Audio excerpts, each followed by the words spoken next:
Okay, let's do it. Hello, everybody, and welcome to Honey Badger Radio. My name is Brian. I'm here with Allison, and this is episode 179 of Maintaining Frame. Women's desires are silenced, men's desires are evil. Mm. And what's on What's the the thing? what's on the ballot? What are we Yeah, all doing? right. So we got 3 requests from the ineffable Richard Beer. And the first one is The Absolute Degeneracy of Modern Writing, and it is by the second stage, I think.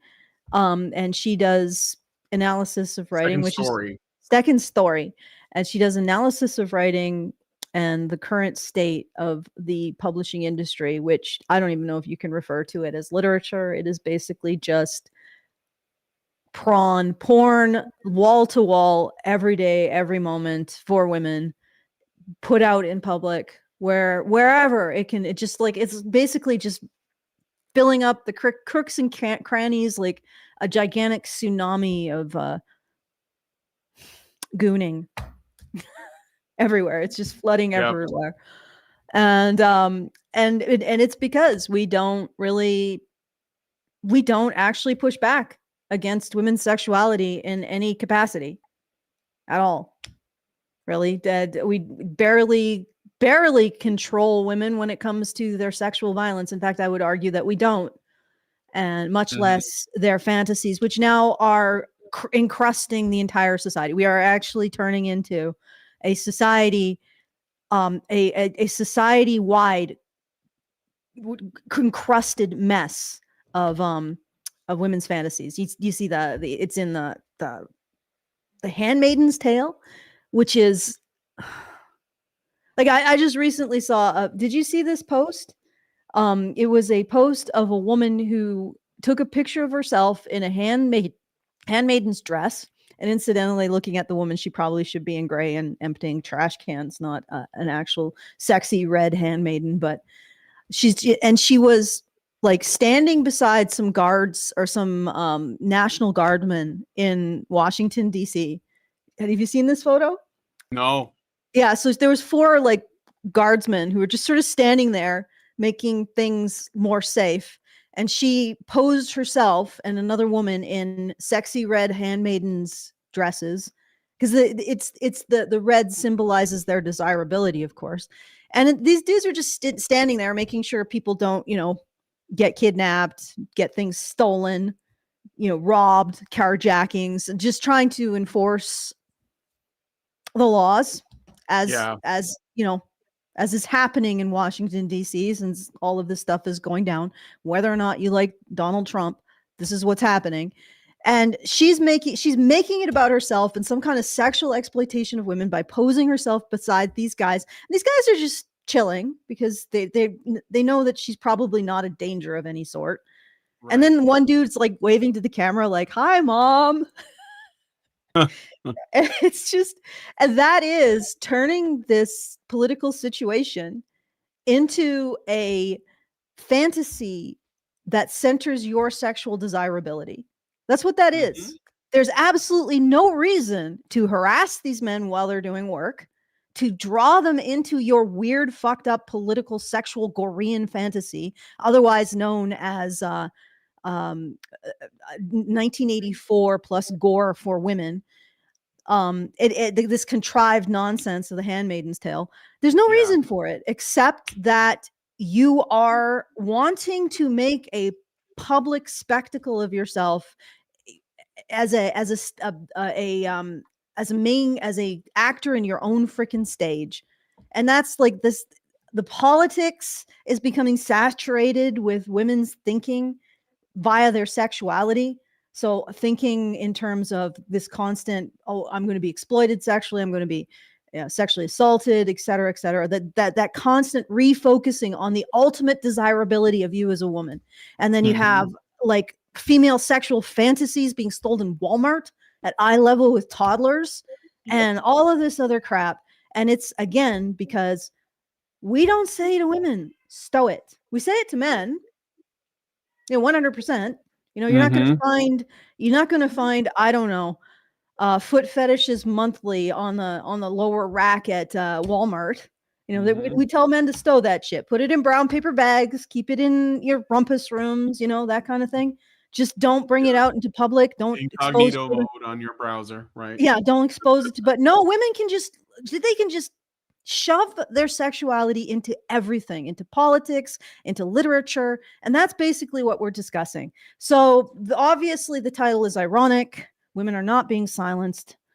They're allowed to, and at any attempt at imposition of any kind of boundaries or sense of moral, like this isn't appropriate for public display, any of that, or this isn't really relevant to the politics of DC. Like, how does the National Guard coming in to reduce crime in DC have anything to do with The Handmaid's Tale? Exactly. It doesn't. Nothing. It It has was just nothing to do with it. well, there is okay. Well, they obviously want to protest that, and yes, the message doesn't seem to match, but maybe they think that policing women in this role as the biggest victims of using like the National Guard to police Washington D.C. might have a more effective emotional effect because you're seeing women.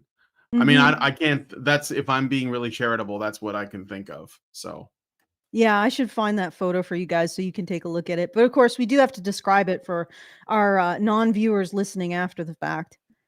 It was just ridiculous. And I understand the cracked logic, but really, it's just an excuse to insert your sexuality where it doesn't belong. yeah, I don't even think it has anything to do with like what you're learning, like people knowing how to write or having been taught. I think it's just like, everyone now can write blogs and emails, and so everybody gets the idea that they're a writer, and then they just start writing smut. And there are people who want that, and but the only thing is that we just don't accept that women want it too.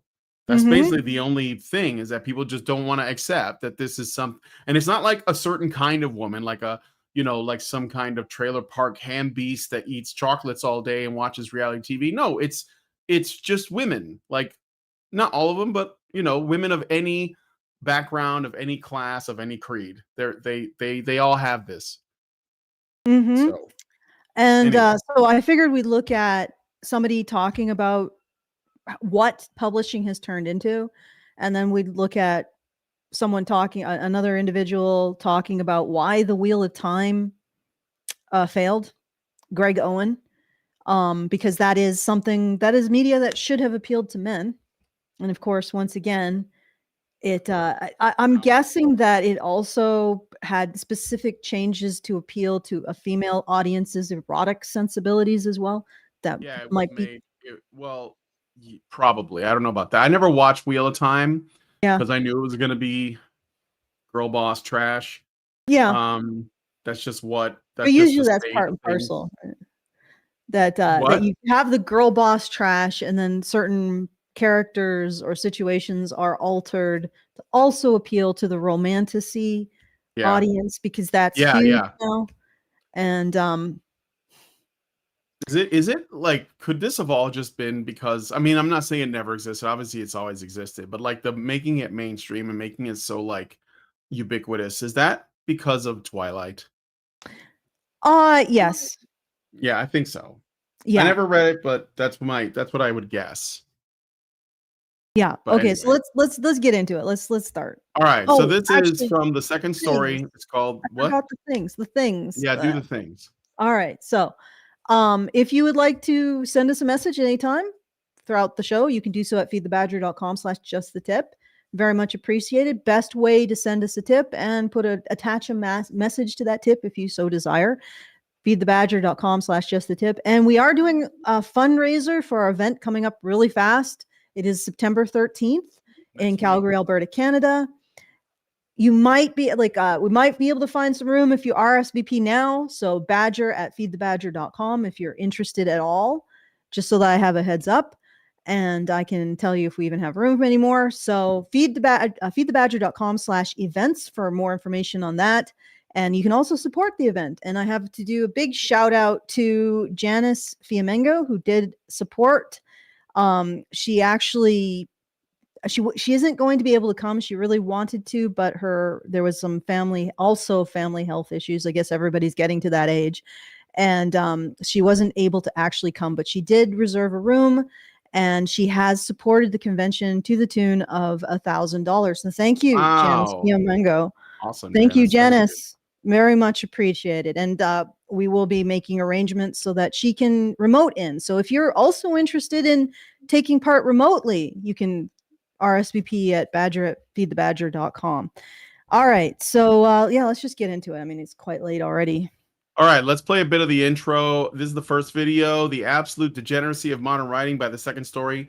I mean, do you want to do this one? Because this is the order you sent them to me. So, or do you want to do this Wheel of Time thing?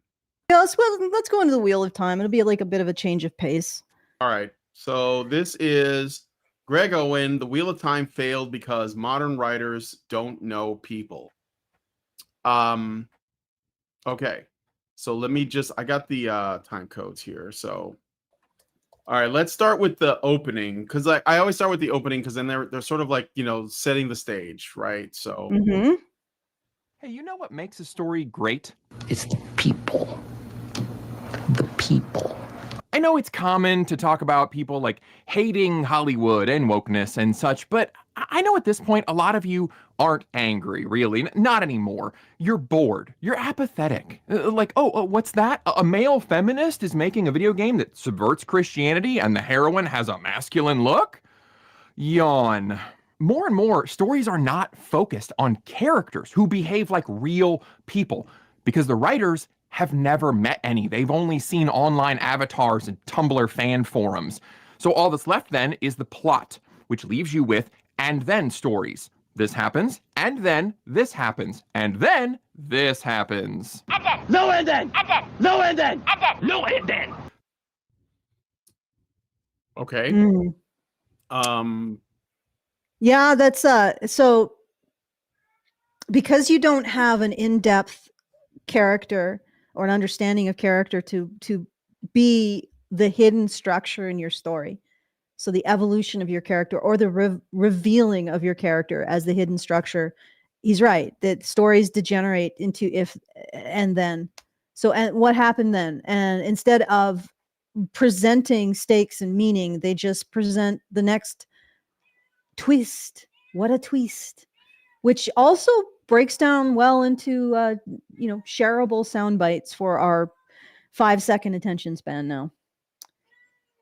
And spectacle and big jump scares, surprise moments and twists, and but not twists that are really set up very well, because usually the setup is 5 minutes and then you have the twist. And and they really lean into a lot of, this is a subversion of what you expect this character to be based on your, like, well, yes, we already know that you do these subversions. We are aware. All of your subversions are not subversions now. They are versions, reversions. I don't know. They're anti-subversions. They have reverted predictable. the regressions. Sorry. They're really predictable. So that, Yes. I mean, that's why they're not subversions, because we can see them coming a mile away. Like that. We didn't go through it, but there's that new Apple Plus series called Savant, or The Savant, about a woman who, during the day she's a mother, but at night she goes on the internet and like fights against extremist content, I guess, like men, online, the patriarchy. I don't know what it is. But yeah, I mean, like, I don't know. I don't think the problem is people's attention spans, because I think that regular people still want to watch good movies. I mean, for example, Jaws was re-released recently on its 50th anniversary, and it was number 2 in the box office. And I wouldn't say Jaws is a movie that's like and then.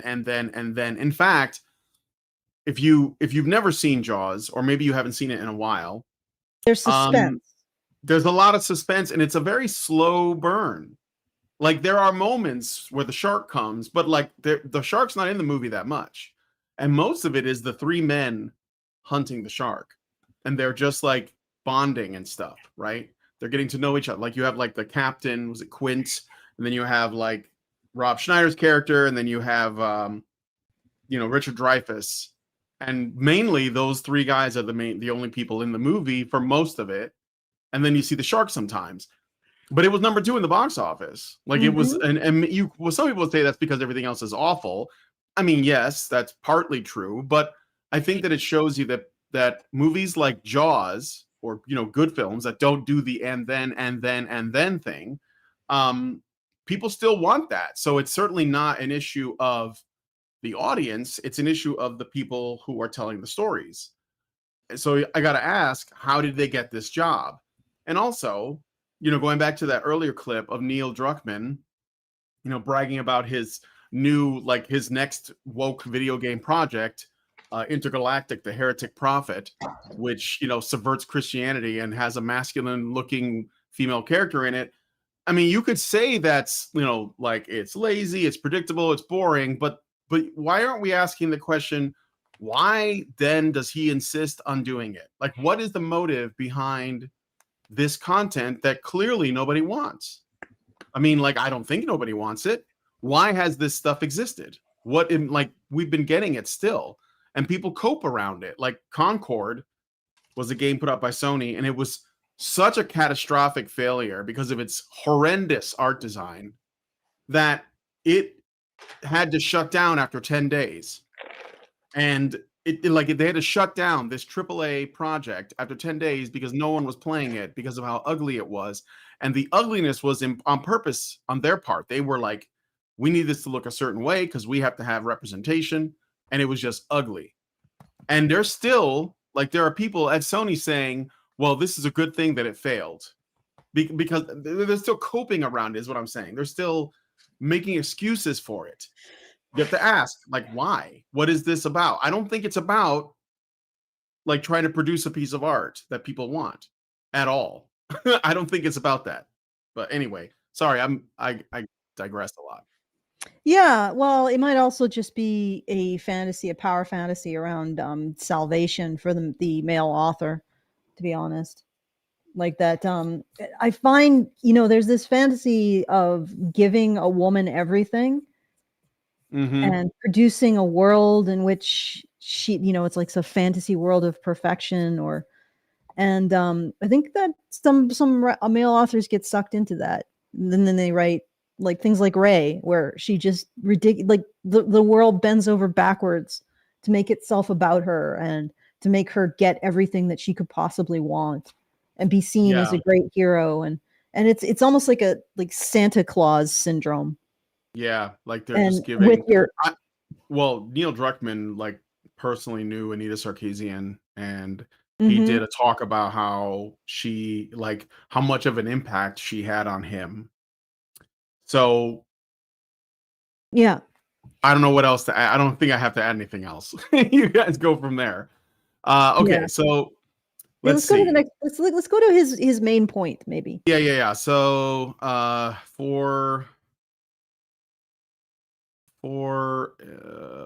think it's right here. Okay. I'm looking forward to this. And aspirations of humans that live outside the LA screenwriting a little bubble. bit before. I'll tell you about the show's failings, but I think a little bit before then. Okay. For to just start. Quickly discover why Amazon wanted to ride this name recognition and why so many people love this series.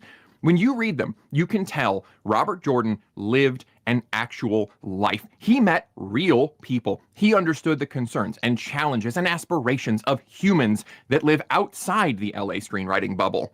Now, I'll tell you about the show's failings, but also I'm going to tell you... He's not the original writer of Wheel of Time.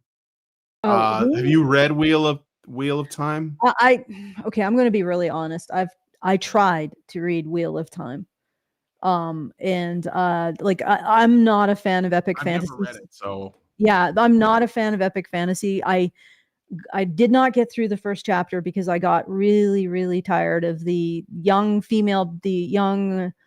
sprightly female character talking to this person, then talking to that person, then talking to another person. And I don't know. It isn't for me. I can see that it would be for, it would hit its audience and its audience would like it. Right. So I'm going to just be like, this guy is a representation of of people who liked it. I am not. So I'm not. And we're actually, the writers retreat soon will be going over the TV show. So I will be looking at it from a perspective of someone who wasn't a fan of the original. So I'm going to just take it from what are the merits of this story that's being presented on the screen to me at this time, rather than it doesn't honor the source material. And I'm guessing that the TV show is going to fail massively to impress me, even though, again, I'm not a fan of the original. But I just wanted to say that, just to be clear to people. Like, but your reasons for not being a fan are of the original books are probably different from yes issues with the show. Oh right? yeah, Because you definitely. said you're not a fan of epic fantasy. No. So Oh yeah, God, I mean, like, no. right off. What? Yeah. Oh my God, no. I can't handle the level of stuff that is put into epic fantasy. Like, it feels like there's so much stuff between you and the story. And I know it's because people who like epic fantasy want to immerse themselves in the world and the cultures and everything else, because epic fantasy is almost like an imagined travel log, if you will. And I also don't like reading travel logs. I like going to places, but I don't like reading about going to places. So dumping me in a story where there's a lot of world building is not something that's really going to resonate with me. I don't mind some, but just like I don't really like a heck of a lot of lore either. I don't necessarily like a lot of world building. So epic fantasy is not my thing, but that's why I don't like it. And I know that about myself. And I'm not going to say that the Wheel of Time series is bad because it doesn't appeal specifically to me. But so, but yes, it's going to be a completely different. There's going to, when we go over the Wheel of Time series, I will have issues with the TV show, no doubt. But it won't be coming from the position of someone who was really enamored of the original work. Honestly, I also don't like George R.R. Martin's work either. I've read more of it. And I think ultimately it's just, I don't like epic fantasy. Although there were things in Martin's work that I specifically didn't like that wasn't related to the epic fantasy of it. But then there's also like, you know what? Let's move on. It's going too far into the weeds. I was just getting. No, it's okay. I get it. I never watched Wheel of Time. I never read it. It's just not. And I just assumed when I saw they were adapting it, I was like, yeah, this is going to be like like basically another way for feminists to like trumpet their beliefs. And not knowing what the books were based on, but according to Greg Owen here, he says that it wasn't like a female power fantasy. It was a pretty good balance. That's what he said. It was appealing to men and women. Yeah. Originally. Yeah. So yeah. It wasn't written for one audience or the other. It was just. Personally, I didn't really enjoy it that much, but on that level. But I'm coming from. I am a woman of culture when it comes to representation of sex and gender in fiction. So yeah, there's very little that appeals to me on that score. I'll just put it that way. All right. Well, anyway, let's keep going. Why his characters feel real, and his series contains themes and ideas that touch us. Just like I need you to touch that like button. Oh, no. Okay. Well, I guess we could. Blood and ashes, everybody touch our like button. Yeah, new cup. My kids were at Hobby Lobby, bacon and eggs, super cool. But that was one of the biggest themes. I guess I had to skip that. He just kind of like slipped in really quick. So, okay. Yes, this is very nice. I guess autistic spurging is more popular now. Huh? Like super turbo autism in your YouTube videos is more popular now. Is it? I guess. I don't know. Awkwardness. I don't know. Why don't we have a billion subs? Yeah, exactly. Like we're autism central. We're the epicenter. Yeah. Ground zero for Maybe awkward I'm the problem. autistic takes. Okay. Yeah. Let's keep going. This guy. Now, a good majority of this video is going to be about how the show failed at gender dynamics, because that was one of the biggest themes in the books. But first, let's hit some smaller topics that likely put viewers off a little bit, and hopefully you're going to see how these little problems add up to an audience that simply is not invested. Now, The show, by the way, I looked it up really quick. The show is on its fourth season. So it Mhm. was running for a while, despite all of these failings, which I think were there from the beginning. There were people who were big fans of the books, and they were like, I'm going to stick it out. I'm going to stick it out. And they just kept sticking out. And I remember hearing about Wheel of Time from my friends a long time ago. Like, they were like, oh man, they got to adapt that. Oh, I'd love them to adapt that. And I guess the people of that generation that were excited for that adaptation have grown up, and some of them have done this adaptation. Not my friends, but like people of that same, audience size. So this is the adaptation they were waiting for. And I used to be a guy that was always like getting excited for adaptations of things I like. Now I'm like, please don't touch it. That's Yeah. where I'm at. Just leave it. I like it as it was in my memories, Yeah. it's important to reiterate how much most viewers do not care about the added eroticism in the show, and exponentially more for the homoeroticism. A key concept that pushers of this kind of stuff do not understand is that does not care is not the same as hates, and it's also different from does not Okay. mind. All right. Did I call this? Yeah. All right. So what you are misunderstanding about all of this is that this show is not aimed for men. Okay, they've taken away anything that could be considered entertainment for men, anything that could be considered something that men would want to invest in terms of a story, and they are turning it specifically to an audience of women. And I would argue a sub audience of women, because women like me, even though epic fantasy isn't my thing, but I know other women who like epic fantasy, and they probably also wouldn't like this kind of adaptation. A specific group of Tumblr brained women. That's what they're aiming towards. And so they're trying to inch it towards romantasy. That's what they're doing. So expect everything that would appeal to you as a male reader to disappear for the most part, and be replaced by everything that would appeal to the average female romantasy. And nobody has this question like, should we be turning this into porn for women? Okay. Now, in some ways, Game of Thrones sort of set the stage for this. But I think that at the very least, the sexuality in Game of Thrones, well, I found it really off-putting, but it's not just aimed for female romantasy readers. It has something that's doing something with the plot. I mean, I think we could have used less of it, but whatever.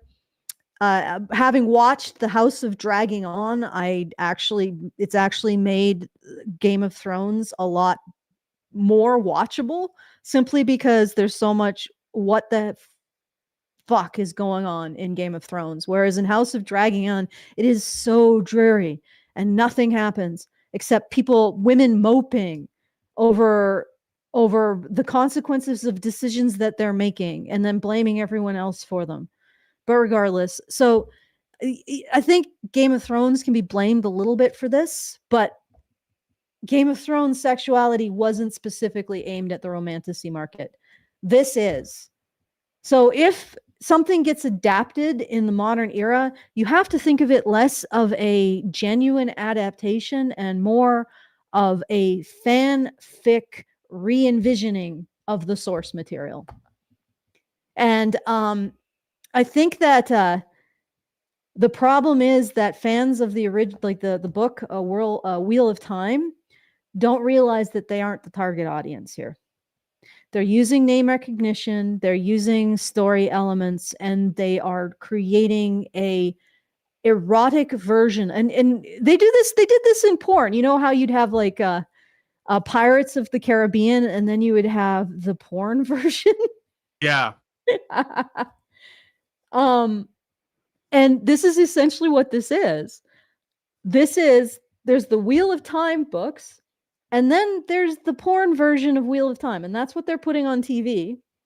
And it is aimed for women, and they think that this is a legitimate adaptation because nobody says, should we really be injecting women's porn into an existing IP and then calling it that thing? You get what I'm saying? Yeah. It's just like it's like the the Scooby-Doo gang, and then they find out the culprit, and then they unmask the culprit, and it's like this thing is wearing the mask of Wheel of Time, and if you take it off, it's some woman schlicking. Yep. It's just porn. It's just porn. It's just porn for women. And that, yeah, I mean, that when I heard that, I was like, I don't think, because like, like I was mentioning, like people I knew that read Wheel of Time, they didn't talk about it in the context of it having sex in it at all. It was just like this epic fantasy. Yeah. And there was a lot of magic and stuff. And that's what they thought was cool about it. It wasn't like, I mean, this is the thing, like, we just don't understand. Why don't we want to admit that women have the horny really bad too? They might even have it worse now than men. Like, why can't we just admit that and then just be like, okay, so this is porn and it's on, Amazon Prime? Because then but you'd have to admit that women's sexuality doesn't belong everywhere.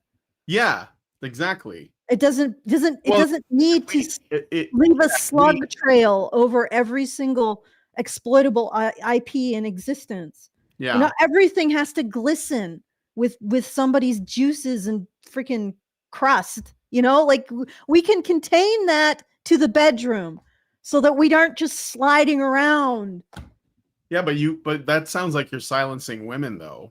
Yeah, exactly. Are you trying to repress them? That's the Handmaid's Tale. Exactly. Everything. If you don't let women's sexuality go everywhere and coat everything, then you are silencing them. Yes. Meanwhile, men can't even have their non-sexual, like, because Wheel of Time was about a story, and it was about presenting philosophies, presenting characters, presenting interactions and plots that were interesting and conundrums and all of that. It's platonic fantasy. Men can't even have that anymore because if they don't allow women's sexuality in, they're silencing women. So if you don't say yes to women, every aspect of women's sexuality, you are turning them into the Handmaid's Tale. Like, it's like, it's insane. It is a war on men. Sorry, it is a war on men, because it's because I hear war on women constantly. So that's why I made the mistake. It is a war on men's ability to say no. Yes. Okay. Does not care is pure indifference. Like how I do not care about soccer or football or whatever for you international folks. I am 100% neutrally uninterested, neither good nor bad. But if I'm looking to spend my free time and an entertainment product heavily features this sport, look, no hard feelings, I'm just probably going to find something else. Unless it has some other massive draw like Ted Lasso, which you absolutely should be watching. Obviously, we're bummed out that O'Brien tore his butt. All right, I'm going to move up. Next thing. Okay. World building. That's fine, but you're not the audience. Let's be honest. No, but what he's doing there is he's basically saying, I'm about to criticize the thing, and I don't want you guys to think that I hate, like that I hate women or that I hate women's sexuality. It's basically like he's trying to cover his bases before he makes his argument. Just a typical normie response to this kind of because basically anytime current modern storytelling is criticized, then the people, like the cathedral, the media, the people who create the show, the people who are fans, the activists, whatever, they circle the wagons, they come after you, they call you a bigot, they call you this or that, and he's trying to protect himself. Oh, you sweet summer child, you are wasting your time. But that's what he's trying to do. So Yeah. Um, Okay. So no, I agree. He is, but you can hate this stuff. I'm somebody Yeah. who's, I have read dark romance. I read romance in the past. I haven't read any of that recently because it's just it, there's too much of it. There's just everywhere, and it's pointless. Like it just added in order to appeal to a specific horny demographic, and it's like the fan service is now making everything fall apart. Right? It's like it's at the expense of character. It's at the expense of Yeah. plot. It's at the expense of everything, and it's just exhausting. Now, I guess you could make the argument that that anime has a lot of fan service for men in it, although there's fan service for women too. Well, But that's somehow it true, just but the doesn't. thing is that like a lot of the anime that's like heavily fan service or ecchi or like borderline, it gets criticized. Like there are people who say, I like they'll be like, I can't watch this show because it seems to be nothing but fan service. Maybe it moves away from whatever it was when it first came out. Like maybe when it started, it wasn't that, and then over time it falls into that trap. I'm sure there's plenty of examples. I don't watch that much anime at all, but I'm sure that there are examples. But the point is though, if you criticize anime for that, you're not going to get like a massive, like you're not going to get labeled a bigot and people going through your social media see if they can get you fired. Like that's not going to happen. Some people No. might complain because you're complaining about their stuff, but like, so what? You Yeah. know? Yeah, and you're right, because there is a pathway, there's an expected dialogue around controlling men's sexuality. Let's face it, and critiquing it, and that dialogue that does not happen anywhere except maybe here. Yeah. Even in Besides, anime is pretty tame compared yeah. to what women Oh read anyway. yeah. Oh yeah. It is tame. Yeah. It's pretty tame. Like, oh, panties, and that's getting to the point now where people are pretty desensitized to it and anyway. So, Mm-hmm. but Okay. anyway, Let's continue. yeah, so let's move on to the next thing. Here we go. Was pretty much ending. Oh yeah, well, let me go back a little. Story. In one episode this season, Rand is viewing memories from his ancestors, his direct bloodline. He sees multiple visions going all the way back to a time when one of his forefathers set out to protect some artifacts because the world was pretty much ending.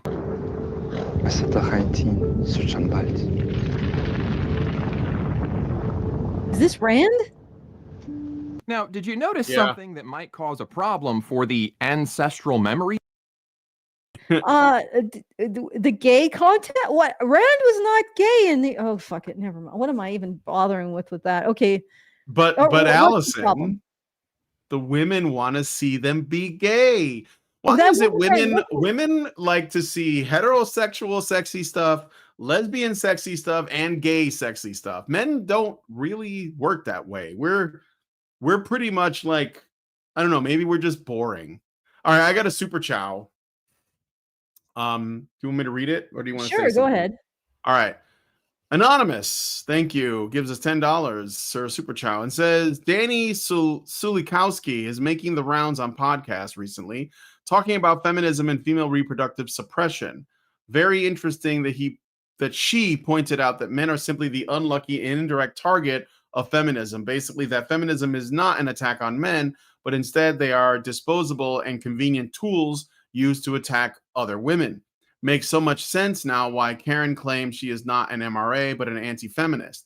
It got me thinking further. Is Allison's pro-male beliefs just another tool to attack her enemies, which are feminists persuading women not to reproduce?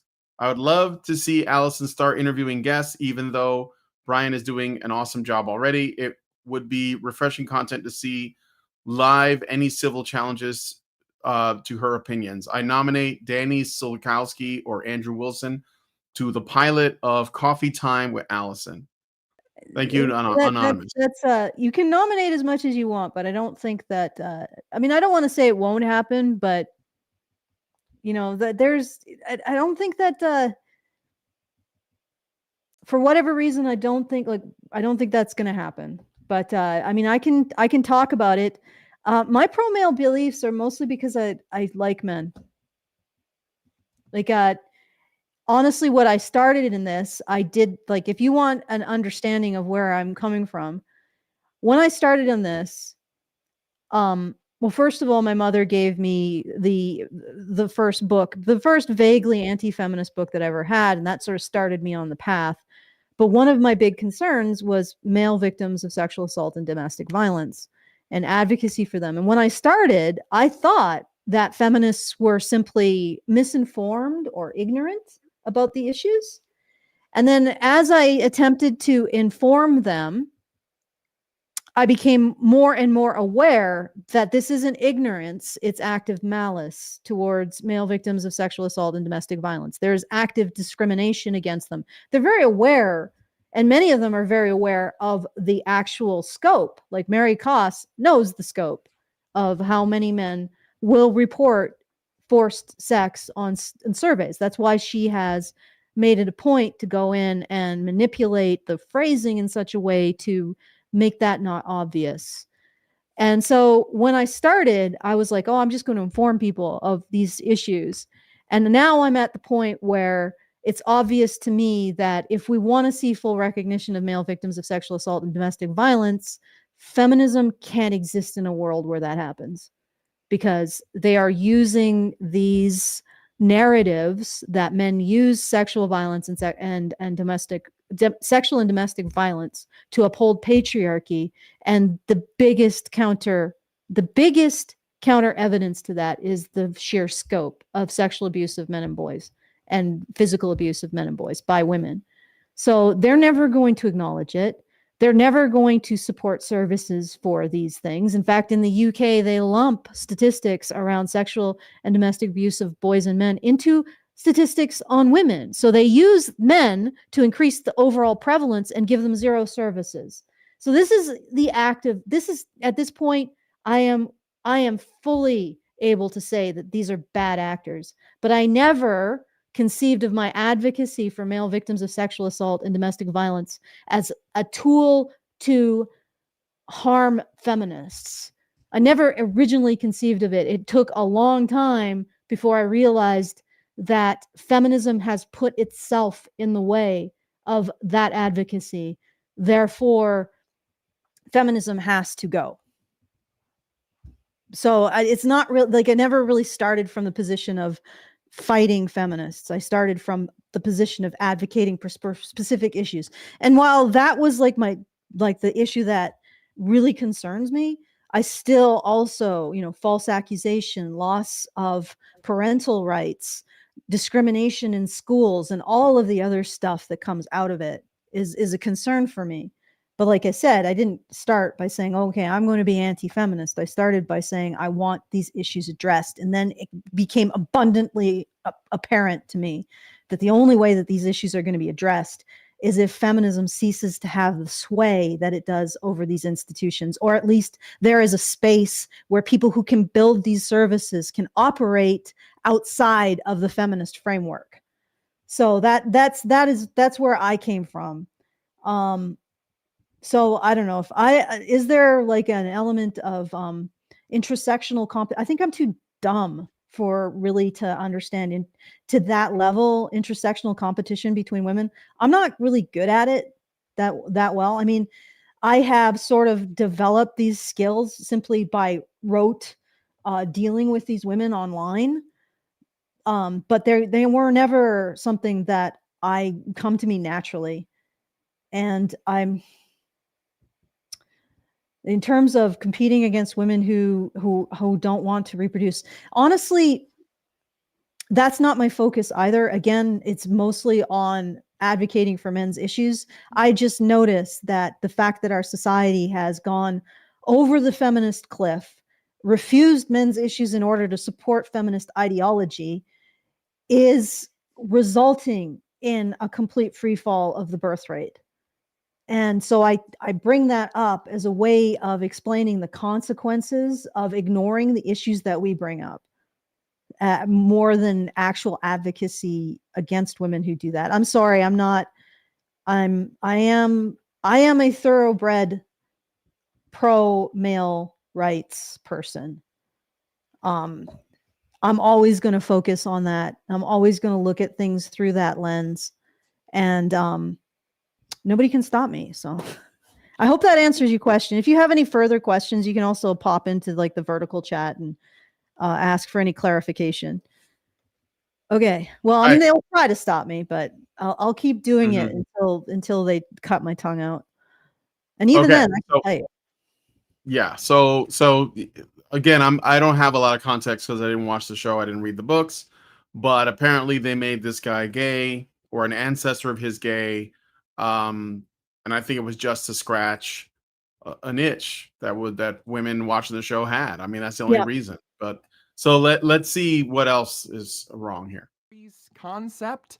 It's just more of what the viewer doesn't care about, on top of being a head-scratching story problem. But it continues with the casting.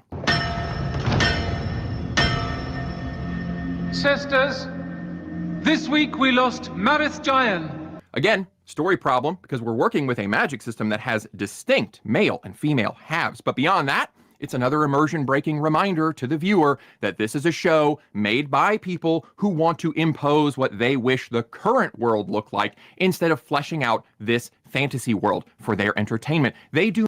So I guess in the setting, the men and women, I think the men and women have different proclivities in magic. Like the magic is like inherited, and it's got there's a sex component to it. So the women's magic works differently in some way.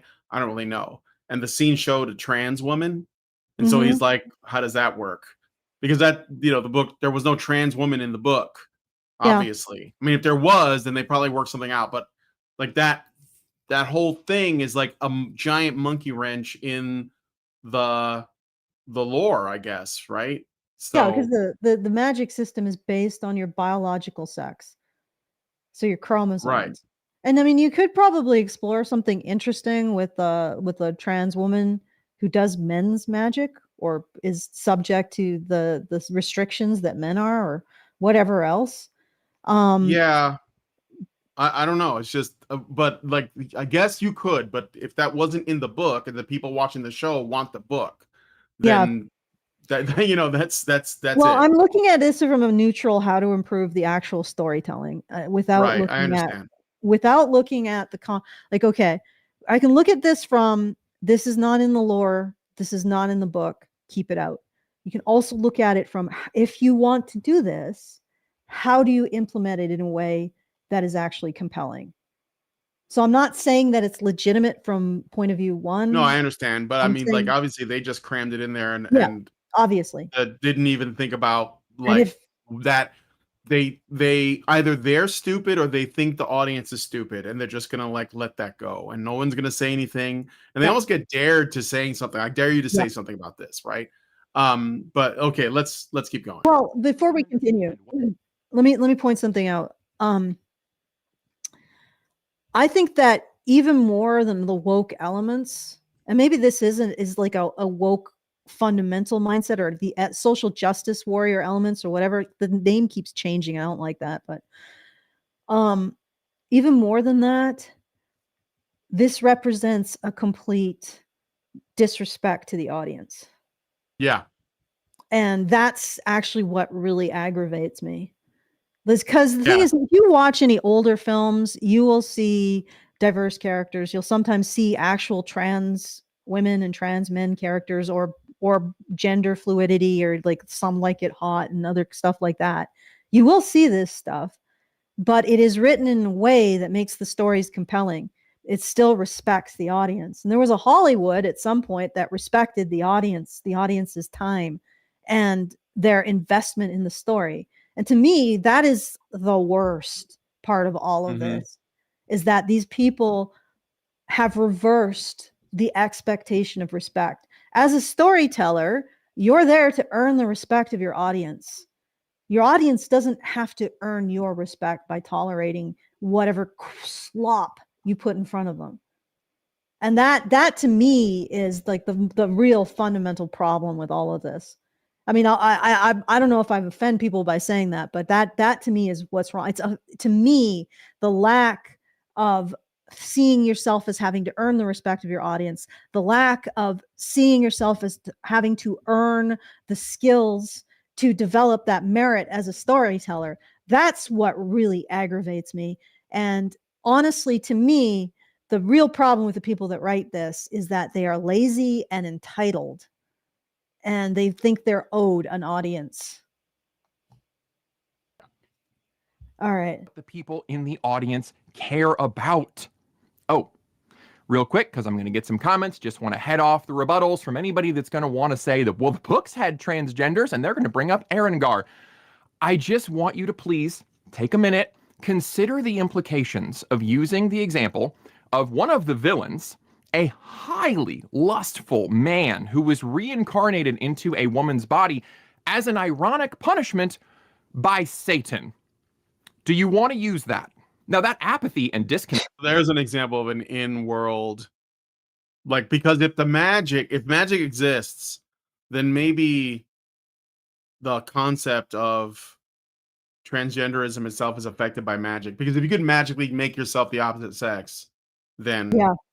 No, I there's get no, what he's like, then talking you're about. gonna pass. You're just gonna be a woman. Yeah, Like, that's what exactly. you're gonna cast. Yeah, So, exactly. Yeah, so it becomes yeah. almost a non-starter. But in this case, he's saying the logic of this.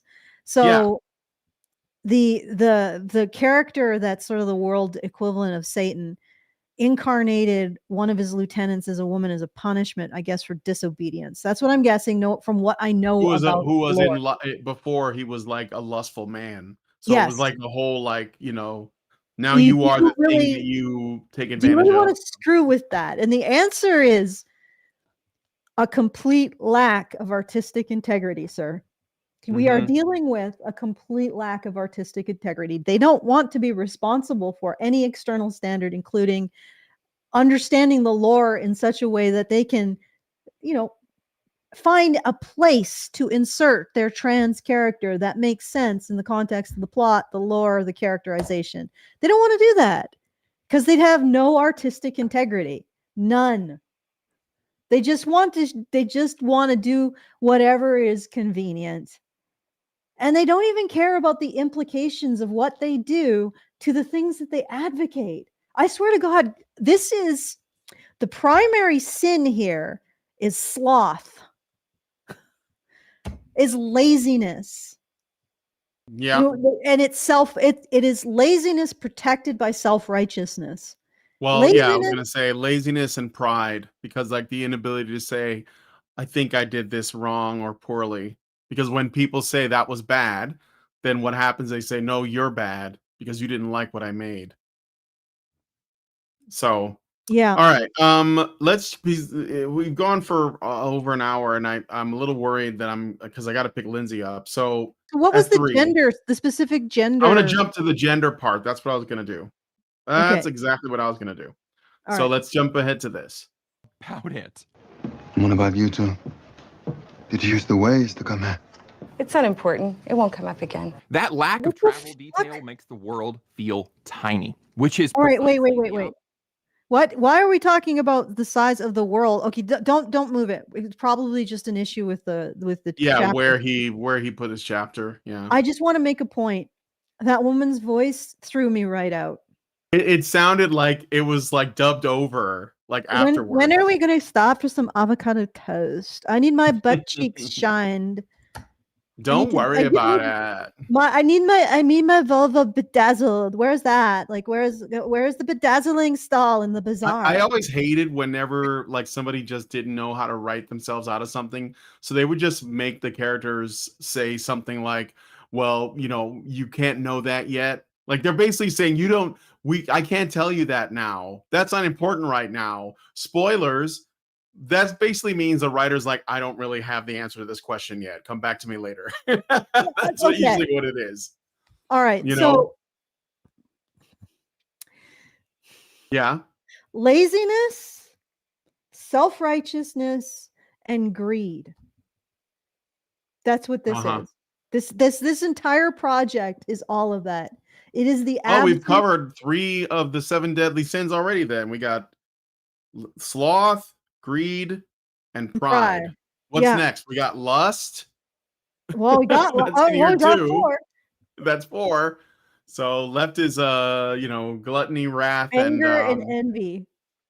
and envy. Yeah, I Now- bet that won't work in here somehow. Okay, let's keep going. This is the gender section. Of what epic fantasy should feel like. Each location is just Travelogue. one scene away, and it robs the world of any sense of scope. It also reinforces that the characters aren't people. They are game tokens that get moved around the board. Their journeys don't matter, except journeys are where people grow, and the writers told you. don't get I was that right on here. because they don't get people.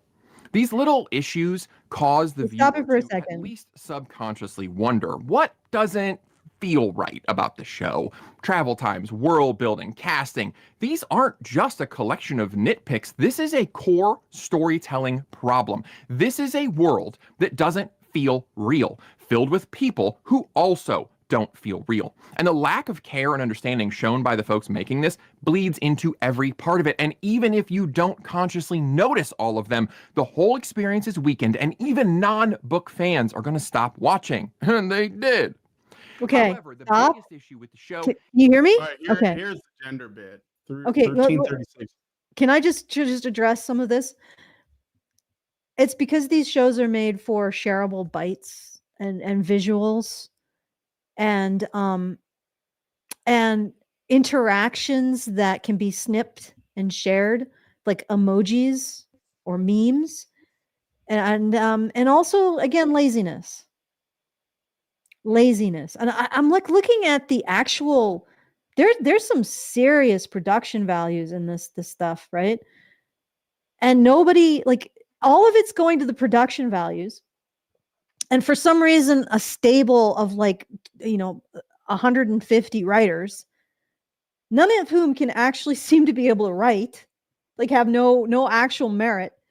So it's like the writing is an afterthought. And what's interesting is that the more production value and the more CGI you can shove into these things, the more the writing becomes an afterthought.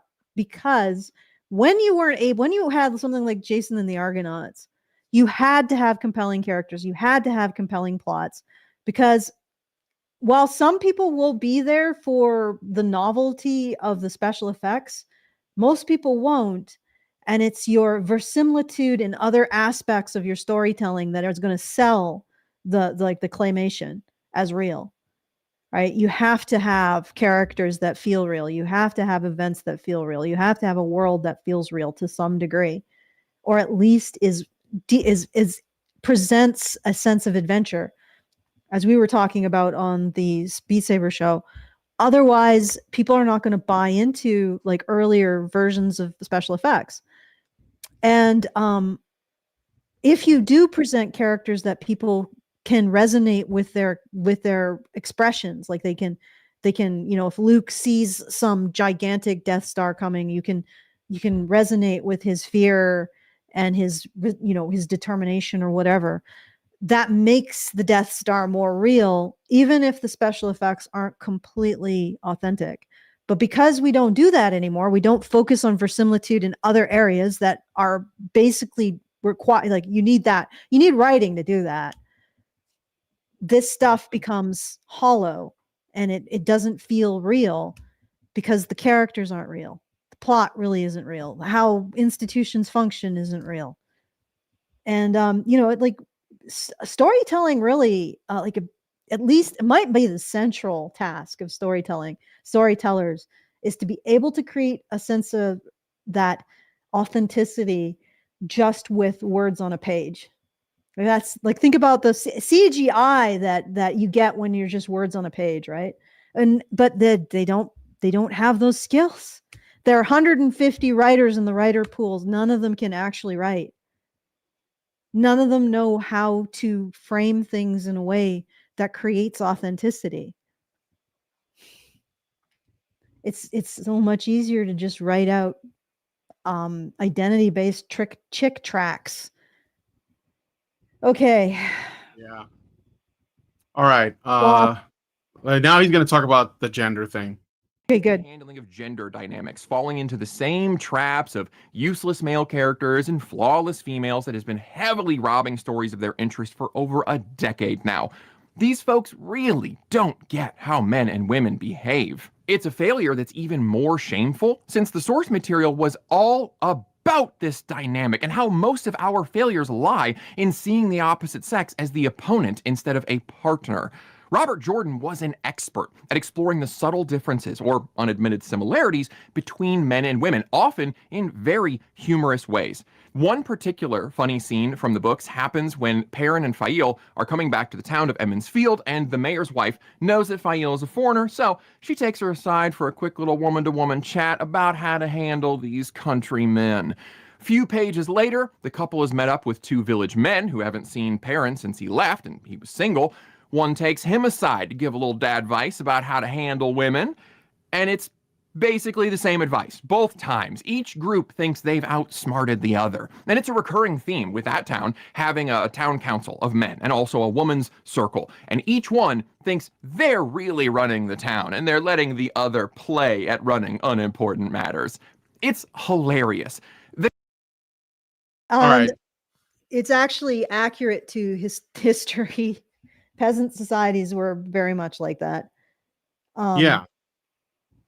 And they worked. Okay, so let's hear what Okay. they changed that into.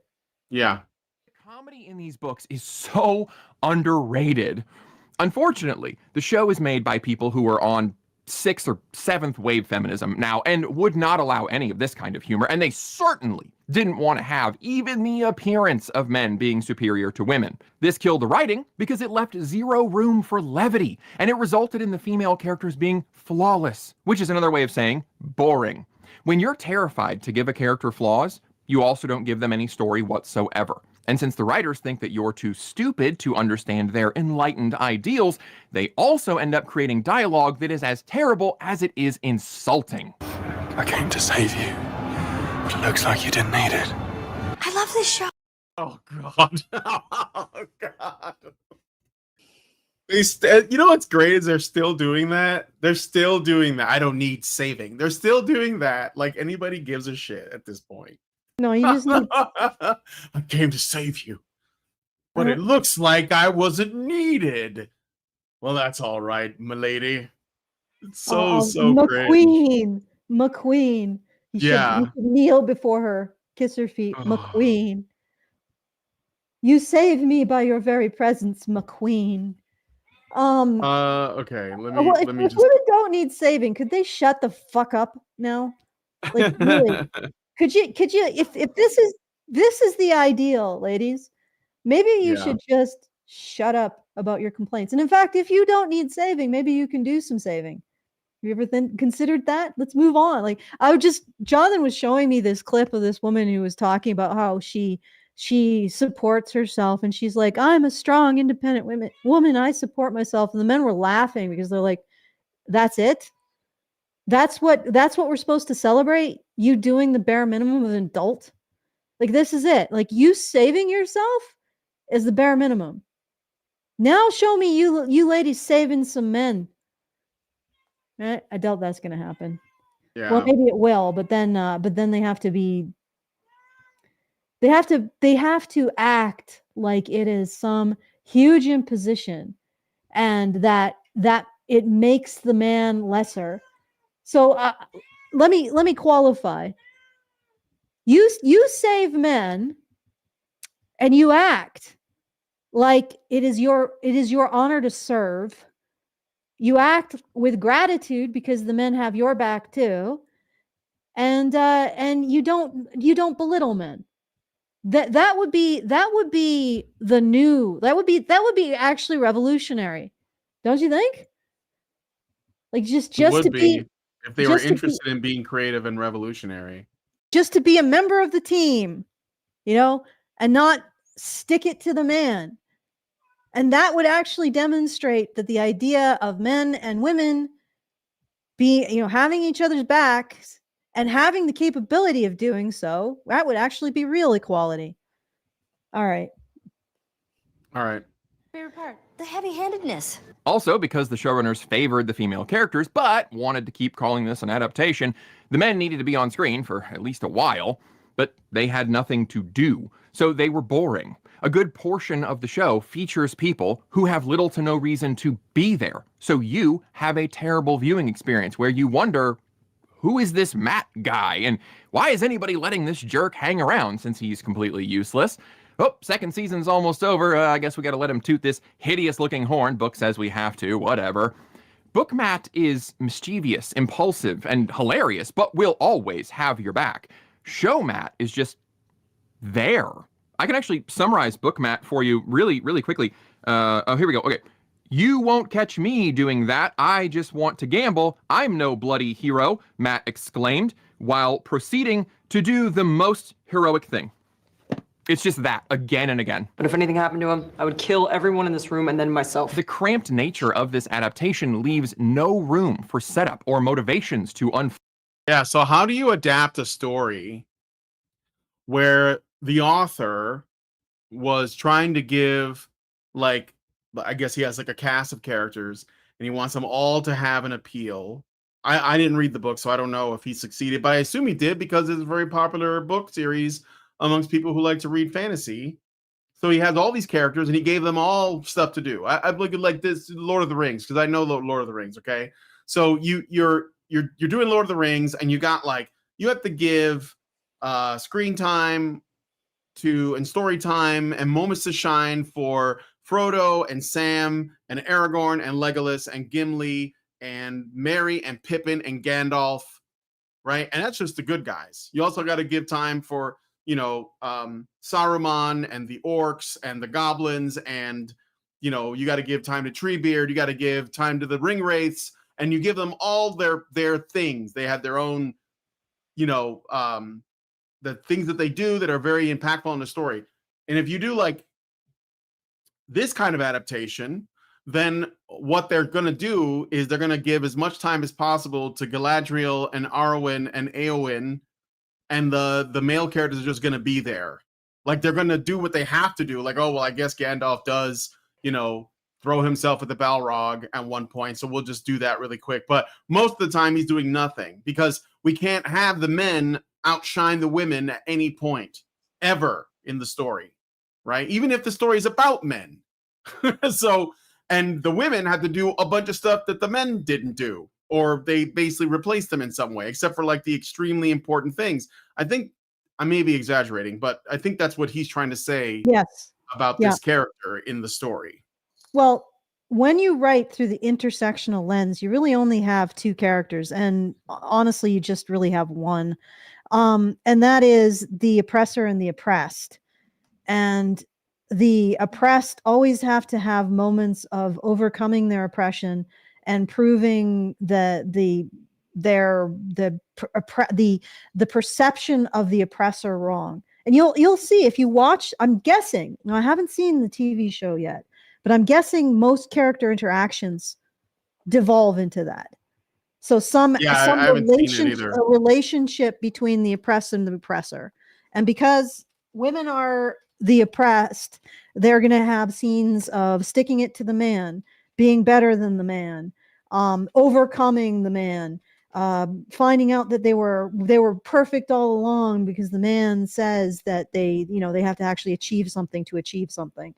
That kind of thing. So everything is going, and every situation, every character interaction will fall down to that. And you can't have teamwork in that context because teamwork is between equals, not the morally superior and the morally inferior. Incidentally, the morally superior in this, in the intersectional caste system, is people with claims to past oppression. Current oppression, that's not that you can't claim that. I don't know when it starts and stops, but it's always past oppression, not current disenfranchisement or disadvantage. Yeah. And also you can't actually question their interpretation of past oppression in any capacity either. So it's basically just a moral hierarchy based on arbitrary factors decided by a bunch of white female academics in the 70s. It doesn't matter that they're white and female. It probably matters more that they're female. I'm just saying that that's what they were. So it's like they just decided, okay, we're going to put ourselves on top, right? Everybody else is going to be below us. except for maybe minorities, but only if they're female and only if they agree with us completely. So no Black Christian women. They're actually the oppressors too. And so that this is the caste system that we're going to have by society, and we're going to teach it everywhere, and everybody's going to agree with us, and that's the way that we're going to go forward. And lo and behold, that's what it was. So this caste system breaks when you write from the perspective of this caste system, every interaction breaks down to oppressed and oppressor. It's completely arbitrary in a lot of ways, but you have to just basically look at the chart. Right? Is this person an oppressor relative to this person? Well, these are the actions that the oppressed will take in order to overcome their oppression, stick it to the man, etc. And these are the actions that the oppressor needs to take: submission, sacrifice, abjuration, like groveling, these kinds of things. And that's the way that the story will proceed. No teamwork, no individuals shining based on their individual merit, because individuals don't exist. There are no people. There is only the interaction between oppression, the interaction between oppressed and oppressor. That's it. Mm-hmm. It is the most fucked up thing. And that's why it creates fucked up non-art. And of course, this is, again, just an excuse for profound laziness. All right, let's... I'm going to jump ahead to the male-female themes here, because it's 2:30, so... Yeah, we're running out of... I've never seen someone try to turn themselves in and fail. She sat me down last year and told me she was a dark friend. You're no fun when you're waiting to die. And their relationship also means nothing. If you were bored while watching these scenes, this is why. He has no internal struggle. He's merely trudging through the plot, delivering raspy, breathy lines for drama because this actor can't act. That's it. I did kill Jeff from Boneholding Farm. Look, there are a ton of book examples of that male-female dynamic, but those two in particular are my favorite. They offer some of the best exploration of our different communication styles, our aspirations and presuppositions about the world, and the show touched on none of it. One of those themes is the idea of respect towards women. Perrin has the more traditional view that I think many of you guys likely share. Like, your wife is special. You treat her special. You don't raise your voice to her. That's disrespectful. But Fail comes from a culture where you respect your wife enough to be tough with her because it tells her that you know she's tough enough to handle it. Not only is this very thought-provoking, it also makes the pair interesting to read about. Their whole relationship is about the meaning of respect and leadership and submission and balance, and it's a roller coaster. Their TV versions only just met in this season, but there wasn't even a hint of a foundation for any of that. We missed out on even more fun and comedic male-female themes because of the absence of that character, Gaul. He's a male Aiel and Perrin's bro to the end. The Aiel have very different customs from the other characters, and the books had plenty of comedy when Gaul... So they're getting rid of the bros. Apparently there was a bro in the story, and he's not in there. If you don't have a bro in your story, I don't want to read it. Like, bros are like they're centrally important. I think a bro character is more important than a love interest female character, for sure. Like, for sure. Big Trouble Little China has a bro in it. All right. Gracie Law, who's the female character, they don't hook up till the very end, and he doesn't even... Kurt Russell leaves her hanging at the end, which is amazing. There has to be a bro. I don't know what you can... I'm just saying, like, you can't get... Like, all shonen anime, like, all of it, okay, that's really popular with boys, there's a bro. There's at least one bro character, and that usually is a better character than the main character, or at least a more of a favorite. The bros are crucial. You have to have a bro in your story.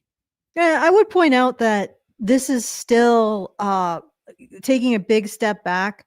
This is still very traditional. It's basically just men being like, well, how do I give what my woman wants? Right? Well, it's fine. Like, you can have that. It just seems like the conversation is never about, well, how do women express respect to men? how do women support men, et cetera, et cetera, et cetera. Whew, okay. So why don't we move on to the next one? Let's do the degeneracy. All right. Because so we're gonna change to this video. The absolute degeneracy of modern writing. So I'll play the intro of this one so you guys get a sense of this. Okay, I'm gonna just wash everything because the void cat has left her allergens behind. I've given her a break in the other room because she's not destroying the technical, like the machines. She's destroying me, guys. She's changed her attack pattern, her attack vector. But I'll be right back. I'm listening. I'm just okay. Just playing it. When I started this channel, it was largely because I had been noticing a broad decline in storytelling in general and literature in particular. A decline that began a lot longer ago than most people think. And my aim has always been to help, insofar as I am able, to remind writers of the true fundamentals of storytelling, and to hopefully elevate their craft into something that isn't beholden to current market trends nor controlled by the fleeting tastes of book talk or bookstagram or whatever. However, I've been noticing that there are a lot more aspects that have been contributing to the decline of literature besides just a lack of understanding regarding the fundamentals. Today, I would like to focus on one of the most glaring issues plaguing modern publishing. Smut. All right. So jump ahead to women, the role of women in literature. Can I just point something out? I want to point this out Yeah. really quickly. This is to all of my fanfic and archive of our own, dare I say, sisters. How are you going to create fanfic of original properties if those original properties are no longer being made? Like, how do you create smut of smut? Yeah, right. It's like AI art. Yeah, it's feeding it's on gonna itself. start to it's becoming self-referential. Yes, it's horrible. So, It's yeah. just okay, let's keep going. Okay. Make do. All right, to start with, let's just push aside any conversation about taste. This is not going to be a video about what I like or don't like to read. What I am offering you in this video is not my opinion or my reading preference, it is facts. And the first thing we need to establish is that all this so-called romance fiction and most, if not all, of the current women's literature out there is not women's literature. It's... As a woman... she mouthed porn, okay? So she's trying not to get her channel demonetized. We are not monetizing our content. So porn. That's what she's saying. Okay. The most common defense I hear, although we get deboosted from these words probably. Well, maybe we get deboosted because we just offend people. People are like, listen to like 2 minutes of us and they're like, oh, you guys, what are these mouth noises you're making? Why believing it's so offensive? It's making me giving the hurty feelies. Somebody do something about it. Wow. Okay. For romance fiction, especially the romance fiction that is so prevalent today, is that it is literature for women.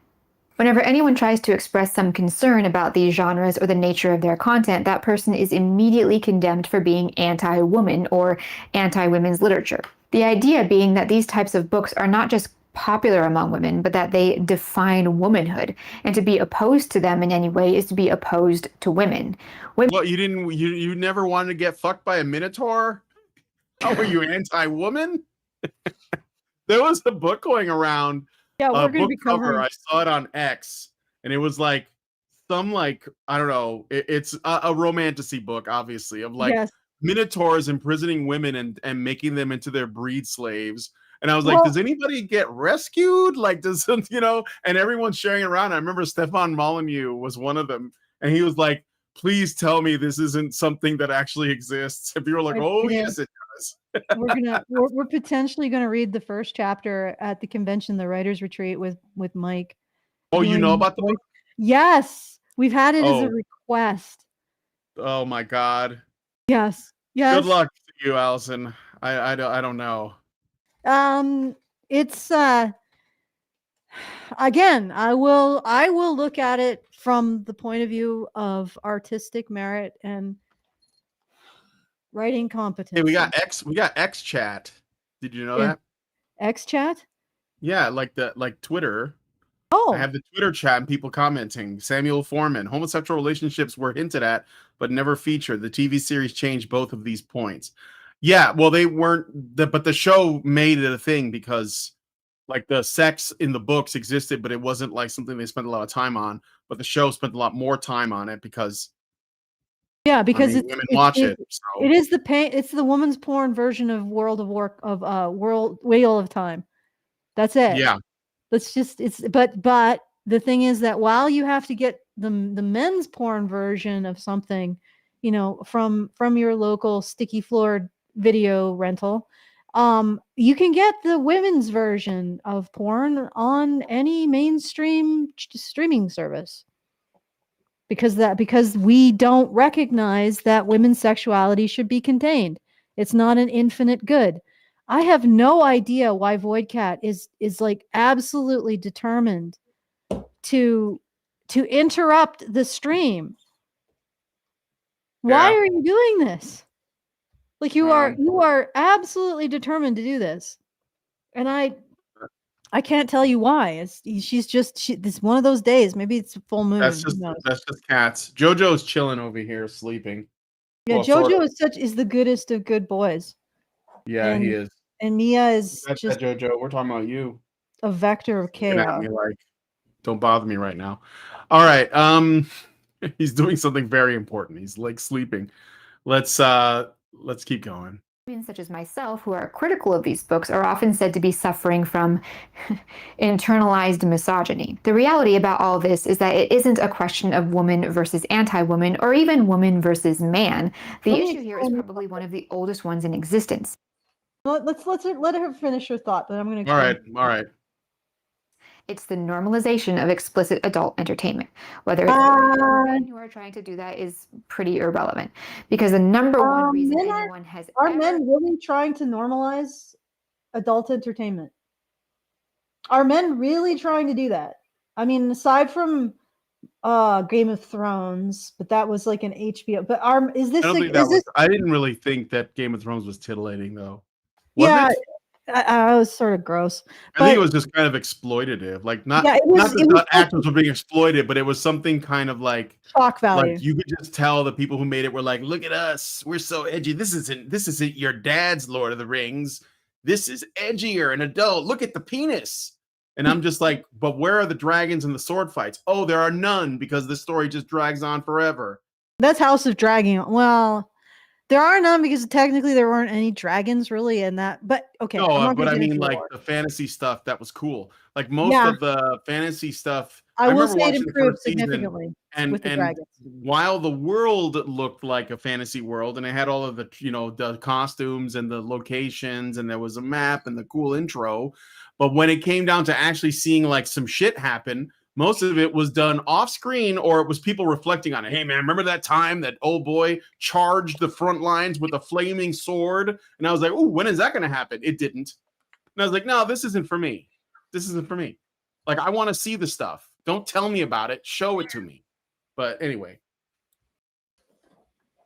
I think it was just like, it's too expensive to shoot a battle scene, but let's show some boobs because we can get that. Like, that's easy, and they did. So it was all about the budget. All right. Anyway, yes, let's go. Tried to normalize this kind of, explicit content is money. But I'm getting a little ahead of myself. First of all, we need to establish this. I'm going to go somewhere else with this because I think that her analysis is not completely accurate. Because we're not really seeing the normalization of porn for men. I don't think there's any effort to start showing porn for men in schools or having it on the shelves of Walmart or any of that. I don't think that any man we treat porn for men and porn for women as completely different animals. Now, you might argue that there are a certain subset of trans women who might be pushing their sexuality into trying to normalize it in like in educational contexts, but I'm not going to blame that on men. I don't think that is the men are to blame for that. So I don't think this is what happening. I don't think men are trying to normalize this stuff. What's happening is specifically women are trying to normalize it, and they're trying to normalize it, one, because they want to, because for whatever reason, women think that having appropriate places for stuff is being silenced. And they have a big threat narrative that if society is silencing them, then it is akin to original sin or some crap. So women actually have the tools to normalize their sexual interests. And these tools are being used by, let's face it, a bunch of women who are sexual predators.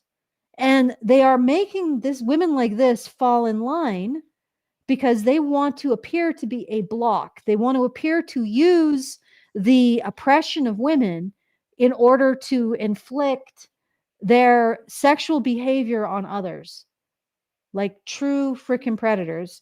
And the reason, and they need to silence this woman, because if it doesn't appear that this is something that all women want, then it actually removes their tool. Like it lessens its effectiveness, that weapon's effectiveness. Because, if it isn't seen as in the interests of all women, then you can say, well, if it isn't in the interests of all women, why do it, right? It's not really about women's oppression. Okay, so this is the dynamic that's behind it. She is running afoul of being forced to fall in line by the loudest, most narcissistic, most predatory female voices, and they want to normalize their pornography everywhere because they get a thrill out of it.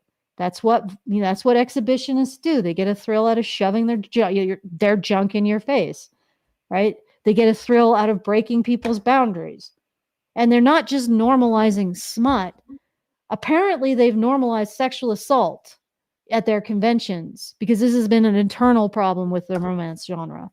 Mm-hmm. And once again, another bunch of men have been sexually assaulted, and nothing is going to get done. Nothing is going to get done. Yep. Some minor changes to the format.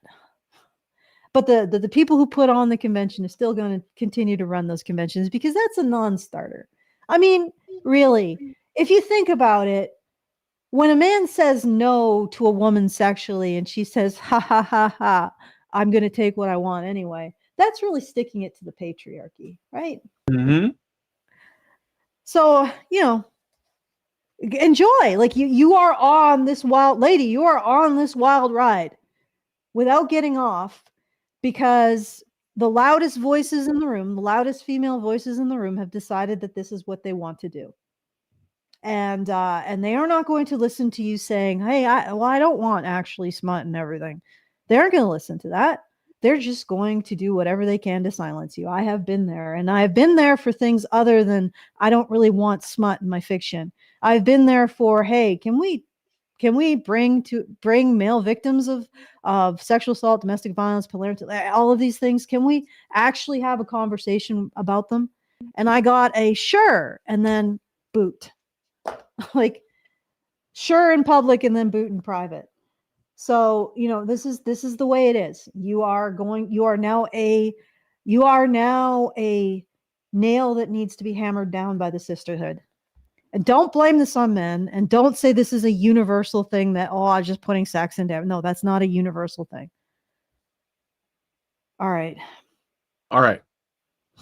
Very clearly, women's literature is not, just some randomly horny trend in the book industry. In that sense, outside of a handful of odd entries here and there, women's literature doesn't exist. Women haven't taken over the literary world. A 4-letter word starting with P has taken over the literary world. Barnes and Noble and every other major and independent. But women are reading it. Yeah, but women are the ones pushing it and reading it. You can say that if you want. Women's literature doesn't exist. Well, what are women reading? Looks like that's their literature. I mean, I know that they could do better than that, but that's what's on offer, and it makes money. That's not the fault of the people writing the books. That's the fault of women for buying those books. Yeah. And like, you can't just be like, capitalism. It's like, well, no, it's out there. Like, why are women drawn to that? Like that, maybe we should be talking about that. Yes. And also, how the heck can you say this? Like, women take over publishing. Like, women now are publishing, and then suddenly porn. There's no correlation. It's just porn taking over publishing. No, it is women pushing porn that have taken over publishing. Women. Mm-hmm. And the porn is actually the least of it. It's all the freaking toxic attitudes that they have towards men. Like, take some responsibility here. Yeah, I know you personally as a woman don't like this and you prefer the older female fiction when men were the publishing gatekeepers. The older female fiction when men were the publishing gatekeepers that had merit like plot, proper characterization, a desire to create authenticity, meaningful and resonant themes, good dialogue, all of that kind of storytelling merit that existed in female authors when men were the gatekeepers is now gone because women aren't gatekeeping. They're just pushing whatever they think can sell, whatever is easiest to produce, whatever gets the most eyeballs on a page. As simple as that. Like, I have this discussion with my editor because I'm writing a independent, hopefully independent, you guys know, The Captive Eye, an independent fantasy book, sort of like science fiction fantasy, but and I don't shy away from like sex scenes. Okay. My editor talked about this and said, this will get women to read your book. This kind of stuff will get women, and I'm not putting it in. I just write it when it seems like it's relevant, right? But she said specifically, this will not only get women to read your book, but it will also get them to invest in it so that you can have all of this other complexity. Because I have a lot of, I know I'm going to get it. I got world building, and some interesting stuff going on with like, parallel dimensions, but not like a multiverse kind of thing. Sorry, Brian. I know that you don't particularly like that kind of thing, but you were like or maybe it was just the MCU multiverse that is problematic. Well, I mean, I don't hate multiverses in every context, but I think that they become a lazy tool sometimes. But I mean, if you're doing it like it, and I'm sure it's fine. Okay, let me put it this way. I don't hate it. I don't hate it. That's all. Okay, let me put it succinctly. Women have taken over the publishing industry, and women like written porn. This is not the porn industry taking over the publishing industry, unless you are just going to ignore the causal relationship here. This porn didn't happen in everything, didn't happen prior to women taking over the publishing industry. It didn't happen when the men were the gatekeepers. And yes, I've actually watched this. I know she goes into fiction writers who had sexual content in their novels. I've read a lot of them. It's not that, and usually there's an actual reason for it to be there. It's not this. It is not this. Like a fiction writer putting sexual content in his novel, like Ulysses, which is possibly the most grating, unreadable thing ever, but it's not like this. It isn't. This is sexual content to make a point. The point is the sexual content, and we have to face this. Mm-hmm. When women took over the publishing industry, it became porn. And again, it's not the porn taking over the publishing industry; it's women then turning it into porn. And part of it is, again, we don't tell women your sexuality doesn't belong there, because what's that? That's silencing them. That's patriarchal imposition.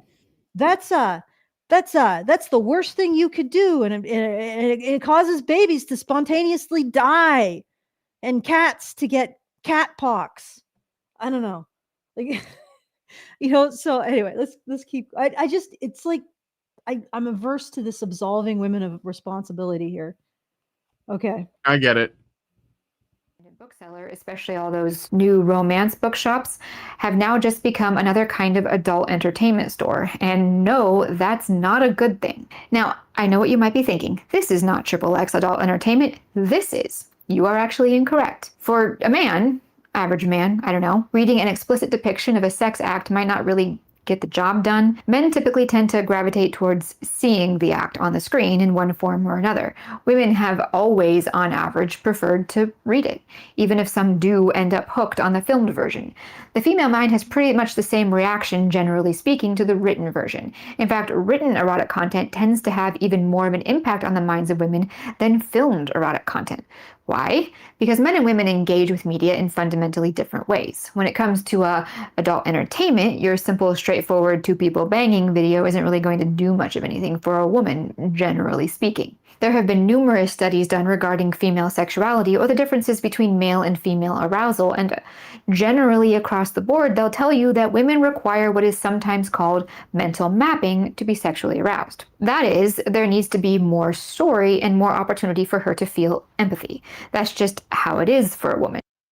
I think it's actually more controlling than that. It's more opportunity to have a male character that embodies the precise emotional makeup and mental makeup and success qualities that she desires. I don't think that's really empathy. Certainly not empathy towards the male character because he's just a cipher. Maybe empathy towards the female character. Although when I read romance, I couldn't stand a lot of the female characters. I tended towards rush. My niche was more. I don't know. I guess it would have been more like having your more bromance, except with men and women, if that makes sense. Like you. Well, one of the ones that I really liked was this female character who was. She was in a supposedly patriarchal culture, but she acknowledged that she could get away with more because of that. And she ended up meeting up with a captive scientist who had been subject to a lobotomy of some kind in order to keep him. He was in prison, but he was still very intelligent. They wanted him to work on. And she was also a scientist, and she ended up working with him, and they developed a relationship. And then she sort of realized the full extent of his captivity. And she went out of her way to try to save him from that situation. And it was actually a pretty harrowing story of her dragging him out of this getting him to escape, and then keeping him in anonymity while she's trying to get him away from these people. And I mean, he's trying to help too, but he's like in a situation where because of the what's been done to his mind, he's not fully aware. And at the end, what she gets from like months and months and months of dodging the authorities and trying to find the ability to support them and all of this other stuff is that she finally gets him to a rehabilitation home. He doesn't remember her. So they have to reconstruct potentially, like she can't necessarily expect they're going to have a romance after this, but they have to reconstruct this, or she has the ability that he's safe now, that maybe they can have a friendship or maybe a romance or something, but everything has been erased. And it was actually pretty cool story, very very compelling, but I would call that more on the edge of bromance than romance. Because you could have just replaced the woman with a man trying to save another dude that was his friend, right? Yeah. And a lot of the emotional beats would have been the same, but it was a romance. So I mean, there's some differences. Like a man, she explicitly says a lot of the stuff that she gets away with, she wouldn't have if she was a man, and she uses that to her advantage. And then she's also helped. This is really interesting. This is the first romance where secondary male characters are not like lascivious tentacle monsters trying to touch the female character, but they were actually helping her and him to get out of this situation. So that's the kind of thing that I really liked. Not the usual romance fare, but anyway, I know that you're looking at the time, so let's finish this up. Is there anything else, like a main point that you feel like she made Well, I can go to statistics on female authors and readers. How about that? Someone made a point in the vertical chat that I think it might be worth bringing up. OnlyFans, then this is absolutely right. OnlyFans was not porn until women got in it and made it porn, but made it synonymous with porn. It used to be just if you had something that you could do, you had a platform to present it to your fans. It wasn't explicitly porn. So, I mean, you might say that porn took over, but it always seems like the women go first and then the porn comes. Anyway, Then let's the porn comes. oh goodness. I guess that could be considered sort of a very, very weak pun. Okay, playing this. Of women taking over literature. I definitely see the point, but I was curious if that was true. So I, took to the internet. The percentage of female authors as of 2019, which was the most recent number I could find, any further statistics were likely behind this mother of all pay gates, was 50.5%, which was also fairly steady from 2010 to 2019. The percentage of female editors as of 2021 was 67%. Funnily enough, that's not that big of an increase from 2010 when the number was 64%. The percentage of female literary agents as of 2021 was 58%, which is actually a decline from 2010 when the number was 64%. So that's people. Now, what about the books that are actually being read? Let's look at the New York Times bestseller list for the last 4.5 years.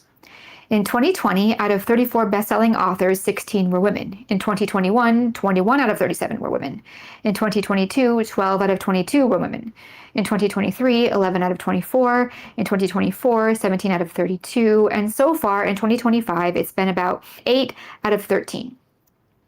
The point of all these numbers is to say that statistically women don't dominate the literary world. That said, in many ways, the numbers here don't quite represent the reality. No matter what the numbers say for bestsellers, if you actually look at the list, you can see that romance, especially smutty romance and romantasy, dominate huge blocks of the calendar.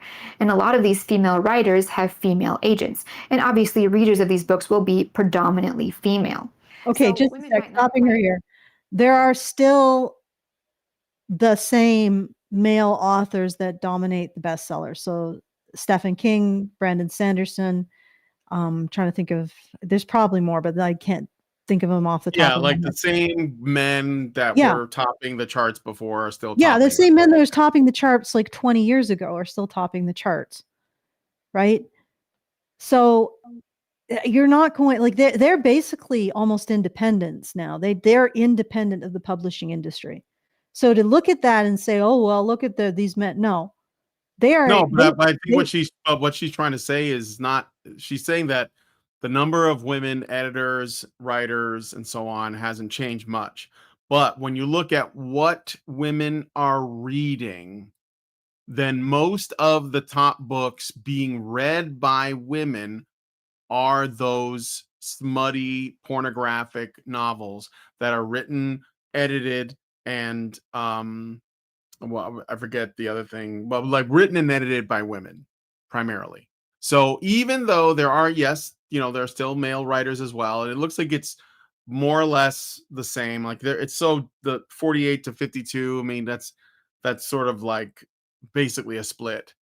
But what matters is what are women reading and what are men reading.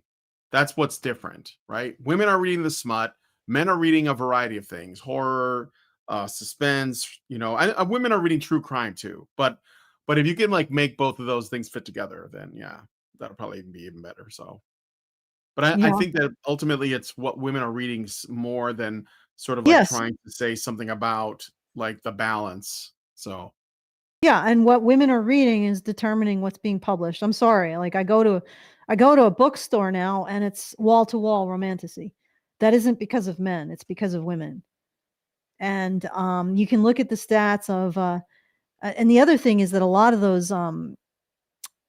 those agents and publishers, it's declining, and they are representing again that old guard of men what's going to happen when these men die off? Like, who are they going to be replaced with? There's no young men becoming these big stars. So, I mean, right now you can say, well, look at these men. They represent half of the published books. Yeah, but they are, in a way, completely separate from the publishing industry at this point. They're so big that they exist independently, in a way. Like if Brandon Sanderson, and I think he has done this, said, you know what, I'm not even going to publish through the publishing industry, nothing would change for him.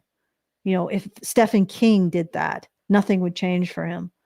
Any of the other big male names did that, nothing would change for them because they built such a platform for themselves that they're completely independent. So saying that, oh, they represent, they don't. They represent nothing in the publishing industry at this point. Like that's what I'm trying to get at, Brian. No, I get it. Yeah. Yeah, the publishing industry doesn't, they exist independent of it, right? So, and the publishing houses that represent them, in a way, because they have these big names, exist independent of the upcoming pressures, which are 100% pushed by the female audience. Okay, so the rising stars, the ones that we're going to see in another 10 years, are going to be the women writing smut. And as these men die off, the numbers of men on the best-selling list is going to go down to like what, it's going to progressively decline. And the entire, again, they're not really part of the publishing industry. So the publishing industry has already taken over, been completely saturated with smut from the female audience wants, and what the publishing industry is encouraging. So what they're planting in their little fields of writers is more smut. And once those big names, those big male names die off, it's going to all be it. It's going to, like, there's not going to be anything but smut, because the publishing industry is, that's all it's planting is female authors that do this, right? Yep. Defeat a female audience. And to ignore the fact that this is a female audience that's pushing it, and that when the gatekeepers ceased to be male and predominantly male, this is what happened. I don't know why you need to do it. Like, just blame women. When you get on the other side of the blame women chasm, it's so much more relaxing. It's like, I don't have to do all of these gymnastics to say women aren't to blame. I can just blame them. I haven't imploded. I blame women. Look, I haven't imploded. I haven't spontaneously combusted. I haven't evaporated. Like, I still exist. Yep. Lightning has not struck you down. Yeah. Oh, geez. I guess they aren't God. I haven't been turned into a pillar of salt. Okay. All right. Sorry, but my time's up. All right. Yes. Okay. So I think that's good enough. I mean, maybe I misrepresented. I remember watching this and being irritated by this analysis. Sometimes I think that she's on point. Sometimes I think she just misses it. So if I've misrepresented her, please watch the original. Don't just take my word for it. Yeah. Okay. So again, looks like Brian's got to go because he's got a hard deadline. So Sorry. that's okay. It's not your fault. It's sort of my fault for wittering and then having all this other crap. Just a reminder, we are doing our meetup September 13th. That's next week, in a week, which is what a week means, right? So it's going to be in Calgary, Alberta, Canada. If you're interested, go to Feed the Badger /events. Has all the information except not making the venue public. If you are interested in coming, you do have to RSVP at badger@feedthebadger.com, which is also at that location. And once again, big thank you to Janice for putting in 1K. Pretty great. And also a big thanks to everybody else who supported. Euclid recently, Richard also helped us out. And thank you to Richard for these suggestions. They've been very different. I'll say that they're different. It's like we're looking at the normie mind today rather than the screeching feminist harpy mind. And if you have anything you want to send us, you want to send us a tip, you can send a message with that tip at feedthebadger.com/justthetip. That's feedthebadger.com/Dennis the Tip. And I will hand this back to Brian. All right. Well, thank you so much. If you guys like this video, please hit like, subscribe if you're not already subscribed, hit the bell for notifications, leave us a comment. Let us know what you guys think about what we discussed on the show today. Have you read The Wheel of Time? Do you have any thoughts on this? Have you watched the show? How do you think they compare? Let us know, because I'm not going to watch it. But I'd be curious about the contrast. I will be. So, I will be. Please share this video because sharing is caring. Thank you guys so much for coming on today's episode of Maintaining Frame, and I'll talk to you guys in the next one. Men's rights activists are machines, dude. Okay? They are literal machines. They are talking point machines. They are impossible to fucking deal with, especially if you have like a couple dudes who have good memory on top of that too. Holy shit, you're fucked.